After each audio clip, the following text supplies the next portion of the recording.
Morning, you guys. Look at this little creature I found in my garden. Can you see that? Well, it's not really a creature. It's a little green tomato that's got little black dots, which I didn't draw on there. And the way the leaves are growing, it just looks like a little green person camouflaged. And I think that's really great. And that might end up in a book one day when I have time, because my writing's really hit a bit of a wall at the moment, but that's okay. I will cycle back. Oh, and while I'm out here, look at this. The rose bush is growing tomatoes. Oh, can you see that? Tomatoes gone all rogue and grown through the rose bush, which I think is rather amusing. Anyway, isn't that little green person absolutely adorable? I think so. Morning, you. Don't know why, but the way the light's hitting these yellow flowers is making them sort of glow like lamps.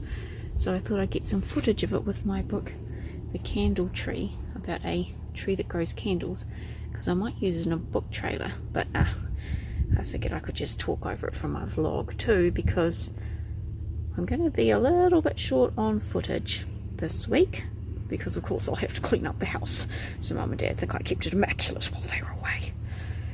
It's just an innocent little deception. But I do think that's rather pretty. It's not as dramatic as it was, but quite cool how that's working. I don't know. Welcome to Chaos Week. These are weeks that I try not to have too regularly, where I let things just slide, and basically I go through my wardrobe and I find all the clothes I've collected throughout the previous year that haven't been adjusted.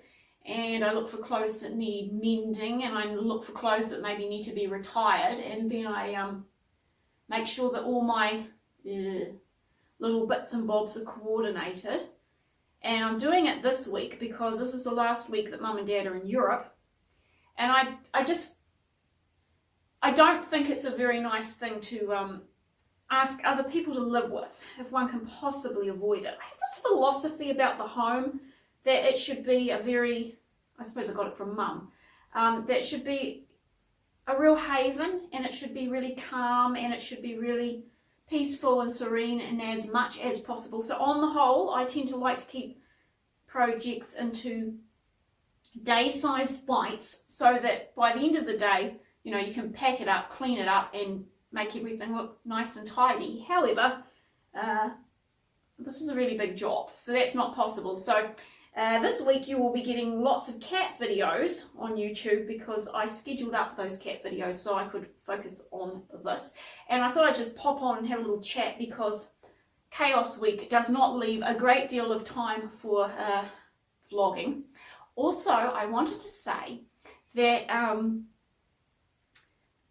if you are someone who is working in the arts, like you're a writer or an illustrator, then I imagine you know the importance of networking and marketing, and I imagine that you probably don't enjoy it very much. Well, you should think about going to online events, because I'm an introvert myself, and I know some people out there who know me are going, I know what introverts are and you're an extrovert, but no, I'm actually a chatty introvert.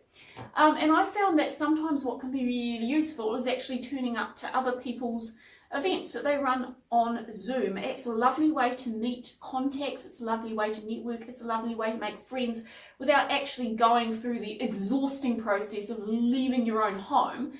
And in light of that, you should go and follow Marian Grudko on Facebook and Instagram, and you can also find her here on YouTube.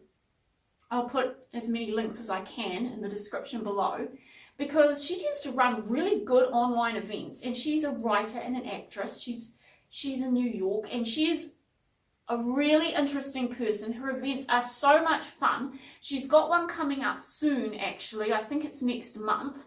And I can't quite remember the date. That was remiss of me. I should have checked, but as I say, this is Chaos Week, so I counted a win on even managing to continue a vlog, actually. Yeah, you should check it out, because she runs the most lovely events online, and they're really easy to get to, and they're really fun. And yes, well, I shall be at the next one. provided I don't encounter an Australian crocodile. One always has to say that round here. And since I'm sewing anyway, I'm making a dress for it because the theme is spotted, but you don't have to make an outfit because obviously you can do whatever you like. And the other thing is you don't even have to turn your camera on if you're shy and you don't want to be seen. So yeah, that's my little update. You now know what I'm doing. I'm surrounded by absolute mess and chaos, and actually this is the more attractive part of the house, so you can imagine what the rest looks like. But hopefully it will be all nice and tidy and clean and smelling of baking and something delicious in the oven when Mum and Dad get home at the end of the week or the middle of next week. And yeah, hopefully I'll talk to you again soon on this vlog, but don't count on it. Hello, what are you doing in there? What are you doing in there?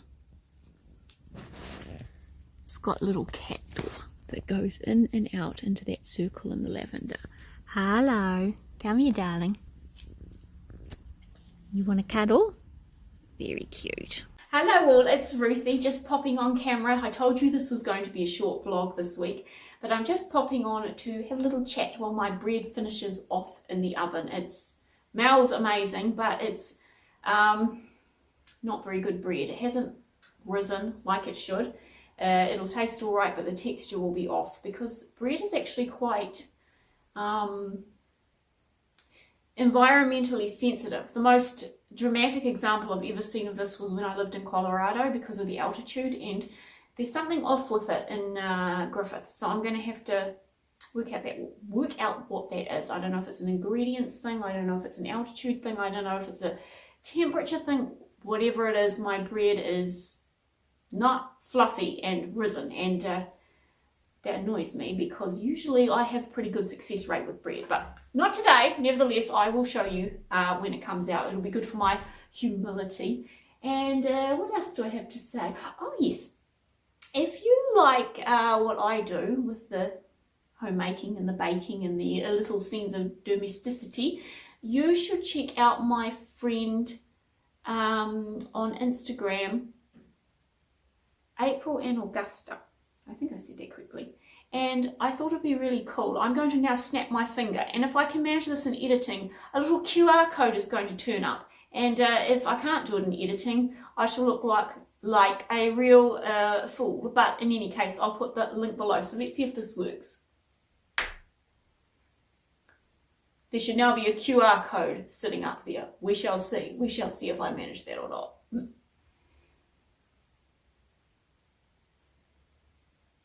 Yes, so I'm just waiting to find out when Mum and Dad are coming back from Europe because they've gone with Rachel, and Rachel is works with Air New Zealand, so they can they've got a lot of flexibility in their seats. So I don't know when they're coming back, but yeah, it should be soon and it should be good. And oh, my costume I'm making for Marian Grudko's event for her online party for her book Claudine and the Bridge of Two Hearts is coming along so well because the theme was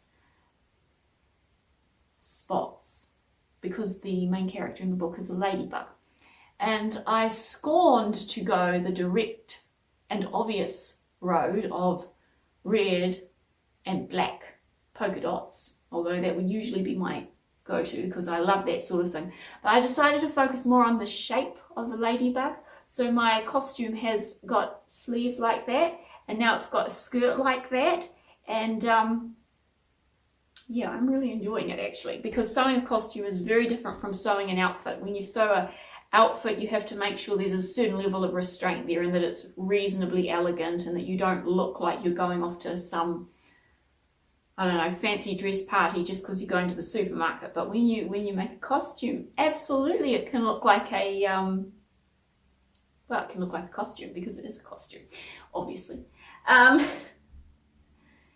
Yes, I don't really have much to say this week, except that once again it has been a delight to have you along, and it has made it very sparkly for me, and I do love it when you leave me a comment below. So yeah, I'll show you my bread, which has not risen as it should have, and I shall bid you a lovely weekend. Well, there we go, my deeply disappointing bread. I realise they don't look too bad on camera, but I assure you in real life they're about half the size they should be. And this is really annoying me because, as a matter of fact, I think it's very unfair because there are a lot of things in life that I am no good at. I'm not good at spelling, running, swimming, anything athletic actually.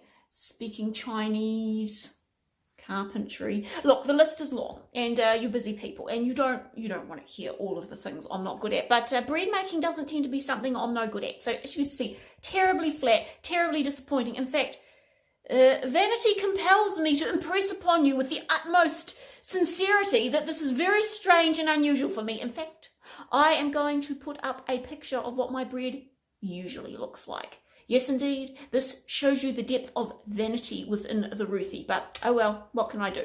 Well, I suppose I could rise above it and be noble, but it would appear that, much like my bread, I'm not going to rise. So I'm going to put up a picture for you to be suitably impressed by how my bread usually looks. Yes, you see, this is how my bread usually looks. Kindly remember that when you associate me with bread making. This is what it usually looks like. Anyway, thank you so much for watching the daily doings at Rosebank House. As ever, it has been lovely to have you along, and I hope you have a beautiful weekend. Bye-bye.